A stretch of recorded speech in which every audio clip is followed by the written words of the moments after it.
হ্যাঁ, hello friends, বৃষ্টি পড়ছে।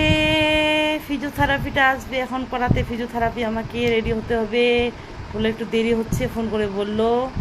হোয়াটসঅ্যাপে প্রেসক্রিপশনটা পাঠিয়ে দিয়েছি। উনি খুব ভালো।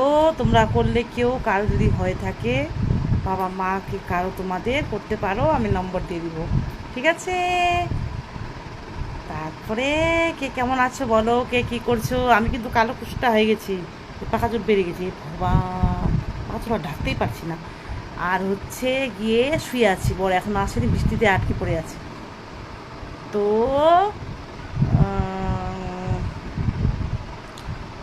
তো ওই যে পরে লাইভ আসলে আসতে পারি, দেখবে কালো কুচটা। আর এখন ফিল্টার দিলাম একটু, ভালো লাগছে না? সুন্দর সুন্দর। আমাকে কার কার ভাল লাগে বলো? আর যার যার ভাল লাগবে না, এড়িয়ে যাবে। বাজে কমেন্ট করবে না কিন্তু, বলে দিলাম। আমার খুব রাগ, একদম ভীষণ ভীষণ তাহলে সুন্দর দেখুন, সুন্দর লাগছে। বর প্রতিদিন দেখে বলছে সোনার শাখা বানিয়ে দিব। একটা অনেক দিনে বানিয়ে দিয়েছিল, ওই ছুটি ছুটি পড়ে যায়, এখন ভারী বানিয়ে দিবি। আমি 4-5 লাখ টাকা দিয়ে দিতে হবে কিন্তু, হ্যাঁ দিব বলছে।